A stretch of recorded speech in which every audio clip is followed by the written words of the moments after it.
Suddenly, the trip that he went to with his father turned into a battle.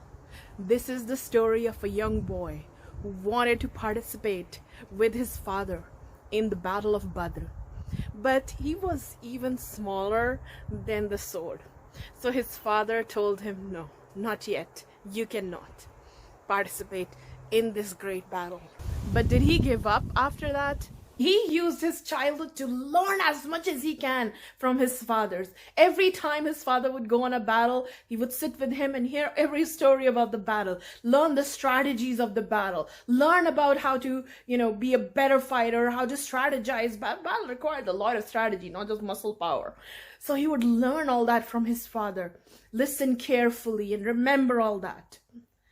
Do you know who this boy was and who was his father? They were really beloved of Prophet Muhammad sallallahu alaihi wasallam. He was Osama ibn Zaid, son of Zaid radiallahu anhu, the adopted son of Prophet Muhammad sallallahu alaihi wasallam. So he was kind of like the grandson of Prophet Muhammad sallallahu alaihi wasallam. Very beloved to Prophet Muhammad sallallahu alaihi wasallam, both him and his father. But then came a big challenge for him, a very difficult day for him. And he made one of the biggest mistakes of his life. Maybe the biggest. Osama was participating in a battle. He was participating fiercely and was a great fighter in that battle. And just as he was about to attack one man from the enemy, he was lifted sword to just about, attack him. The man said, "La ilaha illallah." Saying La ilaha illallah, first of all, that means he's surrendering. He's saying, "No, I don't want to fight you anymore," right?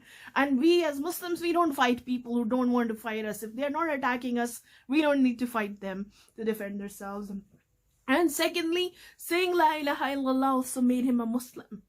So now Osama thought that he's only doing this, just so I leave him now. But he's actually still our enemy. He's not actually surrendering or anything. He's not actually even means La ilaha illallah. So he killed him. He killed him. He killed a man who said La ilaha illallah, who was ready to surrender, who became a Muslim just right then. And you know what happens as soon as you become a Muslim, right? All your previous sins are forgiven. So he was considered completely innocent at that time, perhaps. And he killed him. When the Prophet Muhammad sallallahu alaihi wasallam learned about this, he was very upset with Osama. He explained, "Ya Rasulullah," but he only said it. He didn't mean La ilaha illallah. He only said it so, he wanted to.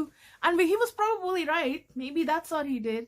But you cannot be absolutely 100% sure, right? And Prophet Muhammad sallallahu alaihi wasallam, he just kept saying to him, "But what will you do with La ilaha illallah, Osama? What will you do with La ilaha illallah? What would you do with La ilaha illallah? That man said La ilaha illallah. How will you answer to Allah for killing him?" Maybe sometimes you have made a mistake and you feel miserable after that, or maybe your mom's, just upset. She maybe is not even yelling at you, but you can see she's so disappointed, or your dad is so disappointed.